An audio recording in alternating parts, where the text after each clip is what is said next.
Shelley Winters' emotional confession about Marilyn Monroe. Shelley Winters was born Shirley Shrift on August 18, 1920 in St. Louis, Missouri. She grew up in Brooklyn, New York, where her family moved when she was young. Her father worked as a tailor and her mother was a singer. This mix maybe hinted at Shelley's future blend of toughness and glamour from a young age. She wanted to escape her humble background. She once said, "I was never going to be a secretary or a nice girl who waited for things to happen. I was going to make them happen." That determination shaped her whole life, both personal and professional. Winters started her career in the 1930s. As a model and chorus girl, she worked her way up through stage and radio before making her first film in the early 1940s. At first, Hollywood saw her as just another pretty blonde. She was determined to break away from that role. She spent years studying acting at the Actors Studio in New York under Lee Strasberg. There she improved her skills and developed the emotional depth that would later define her acting. Her early films included small roles in What a Woman, 1943, and A Double Life, 1947. But it wasn't until the 1950 seconds that Shelley Winters got recognized as a serious actress who could handle complex roles. Her big break came in 1951 with George Stevens's A Place in the Sun. She played Alice Tripp, a working-class factory girl whose tragic relationship with Montgomery Clift's character showed Shelley's raw emotional power. The performance earned her an Academy Award nomination for Best Actress and changed her image in Hollywood. From that point on, Winters was no longer seen as a glamorous starlet, but as a powerful actress who could play real, often troubled women. Her talent showed in films like The Night of the Hunter 1955, The Diary of Anne Frank 1959, and Lolita 1962, where she brought depth and humanity to roles that might have been flat. Winters won her first Oscar for Best Supporting Actress for her role as the desperate Mrs. Van Don in The Diary of Anne Frank. The performance was filled with nervous energy and heartbreaking weakness. 10 years later, she won her second Academy Award for A Patch of Blue 1965. She played the cruel, racist mother of a blind girl, a role that showed her fearlessness in taking on dark and uncomfortable subjects. Throughout her career, Shelley Winters never backed away from roles that exposed human flaws or explored social issues. She often chose characters who were not pretty, glamorous, or likable, but always deeply real. That honesty became her trademark and made her one of the most respected character actresses in film history. Beyond her acting, Shelley Winters was known for her bold personality and sharp wit. She wasn't afraid to speak her mind in interviews and was famous for her honest, sometimes shocking comments. In a Hollywood world obsessed with youth and perfection, she defied expectations by aging on her own terms and continuing to work well into her later years. Her career was marked by reinvention, whether she was playing a loud mother in Alfie 1966, a terrified passenger in The Poseidon Adventure 1972, or making memorable TV appearances in the 1980s and 1990 Seconds. She brought the same passion and authenticity to every project. In her personal life, Winters was equally colorful. She was married 4 times, including to Italian actor Vittorio Gassman, with whom she had a daughter, Victoria. Her romantic life was the subject of much public curiosity as she was rumored to have dated many famous men, including Marlon Brando and Sean Connery. However, beneath the tabloid stories was a woman of deep intelligence and compassion. She was politically active, championing civil rights, feminism, and social justice long before it was popular in Hollywood. Her 2 autobiographies, Shelley, also known as Shirley 1980 and Shelley 2, The Middle of My Century 1989, offered a fascinating look into her unfiltered view on fame, love, and the challenges faced by women in entertainment. Shelley Winters' personal life was as dynamic and eventful as her long acting career. It was marked by a series of marriages that showed her passionate and often impulsive nature. Each of her marriages told a unique story, revealing different sides of her personality. They showed her longing for stability, her fiery independence, and her constant search for meaningful connection in the glittering yet troubled world of Hollywood. Her first marriage was to Mac Paul Mayer in 1943, during the early years of her career when she was still finding her way in entertainment. Mayer was a U.S. Army captain, and their marriage came at a time when the world was caught up in the chaos of World War II. For Shelley, this marriage meant security and normalcy, something she desperately wanted as a young woman trying to balance ambition with emotional stability. However,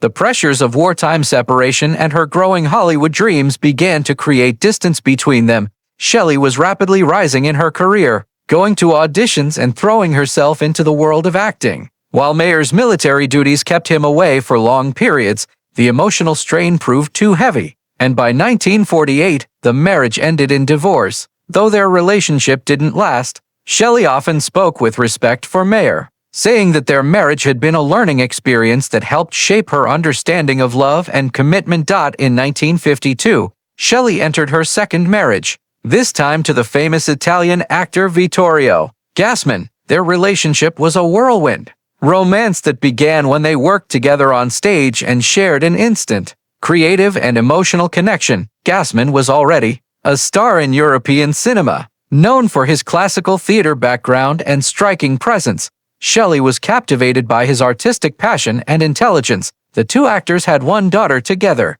Victoria Gassman, born in 1953, who became the center of Shelley's world. However, the marriage was marked by cultural clashes and professional rivalry. Shelley's outspoken American personality often conflicted with Vittorio's traditional Italian temperament. Both were strong-willed artists with demanding careers that frequently kept them apart. The strain between Hollywood and Rome, along with their fiery tempers, ultimately led to their divorce in 1954, just 2 years after their wedding. Despite the heartbreak, Shelley remained proud of her daughter and often called her one of her greatest accomplishments. Shelley's third marriage came in 1957 when she married actor Anthony Franciosa, one of the most promising young stars in Hollywood at the time. Franciosa was handsome, charismatic, and talented, and the couple initially seemed perfectly matched. Two ambitious performers deeply involved in the industry, they quickly became one of Hollywood's most talked about couples, going to glamorous parties and appearing in gossip columns. Yet behind the glittering surface, their relationship was filled with emotional trouble. Both Shelley and Anthony had explosive tempers and strong personalities that frequently clashed. Franciosa's career began to overshadow hers, and Shelley, who had fought hard for her place in Hollywood, struggled with the imbalance. Their arguments often became public, feeding tabloid headlines. The marriage ultimately ended in 1960 after just 3 years, but Shelley and Anthony would remain part of each other's professional circles for years afterward. Shelley later said that their relationship had been too much fire and not enough peace, admitting that their shared passion was both their greatest bond and their undoing. Shelley's final and most surprising marriage was to Jerry Deford, a longtime companion whom she married in 2006. Just months before her death, this marriage was very different from her earlier ones, defined less by the stormy passion of youth and more by mutual affection and deep companionship. Jerry had been by her side for nearly 2 decades, a steady and loyal presence during her later years when her health began to decline. The two lived together quietly, far from the bright lights of Hollywood, and their relationship showed a sense of peace that Shelley had sought all her life. Their marriage was officially recognized shortly before she passed away, symbolizing a final gesture of love and gratitude toward the man who had stood by her through her final chapter. For decades, the friendship between Shelley Winters and Marilyn Monroe has been the subject of fascination, speculation, and myth. Both women rose to fame during Hollywood's golden age, yet their connection went far beyond red carpets and casting calls. Shelley Winters, known for her blunt honesty and fearless nature, finally broke her silence on what it was really like to share an apartment and a friendship with one of the most famous women in the world. In her later interviews and memoirs, Winters didn't hold back. Marilyn wasn't dumb. She played the dumb blonde because that's what Hollywood wanted her to be, she revealed, challenging the stereotype that had long followed Monroe.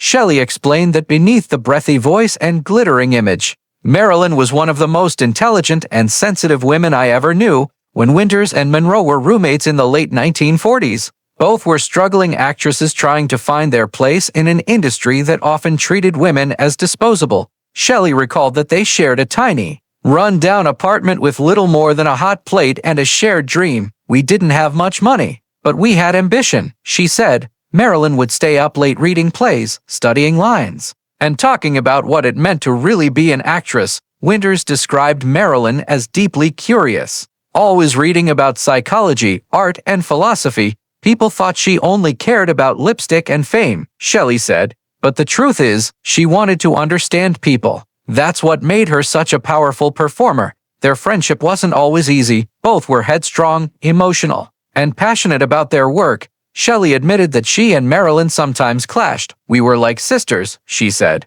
"We loved each other, but we could fight like cats." Winters remembered that Marilyn could be insecure and easily hurt, especially when men treated her as nothing more than a fantasy. She had this vulnerability, Shelley said, like she was made of glass. You wanted to protect her, but she also had this incredible strength that would surprise you. Winters admired that combination, fragility and fire, and often said that Marilyn's power lay in her contradictions. When Monroe's fame exploded in the 1950s, their lives went in very different directions. Winters became a respected dramatic actress, winning 2 Academy Awards, while Monroe became an international symbol of beauty and tragedy. Despite their different paths, Shelley always defended her old friend against critics. People made her out to be some kind of fool, Winters said, but Marilyn understood Hollywood better than anyone. She just couldn't always protect herself from it.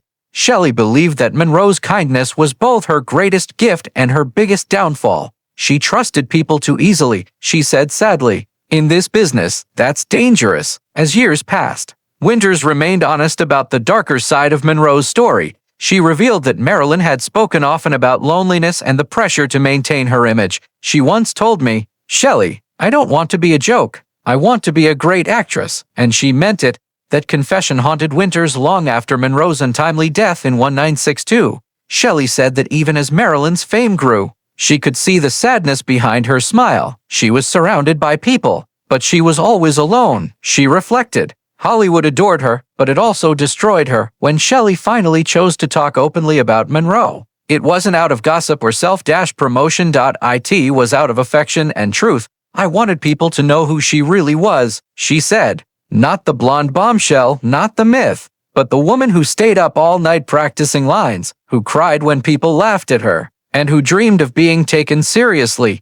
Winters insisted that Marilyn's brilliance was often overlooked because people couldn't see past her beauty. If she had lived longer, Shelley said softly, "I think she would have become one of the greatest actresses of our time." In the end, Shelley Winters' reflections paint a portrait of Marilyn Monroe that is both tender and tragic. She remembered her as a woman of contrasts, shy yet seductive, insecure yet ambitious, misunderstood yet unforgettable. Marilyn was real, Shelley said in one of her final interviews. She wasn't a fantasy. She was flesh and blood with a heart that broke too easily. Through Winters' words, Monroe's humanity shines through the glamour and gossip that have long clouded her legacy, and perhaps that is Shelley's greatest gift to her friend, a reminder that behind the legend stood a woman who simply wanted to be loved and respected for who she truly was. Winters died at the age of 85 on January 14, 2006, of heart failure at the Rehabilitation Center of Beverly Hills. She had suffered a heart attack on October 14, 2005. She is buried at Hillside Memorial Park Cemetery in Culver City, California.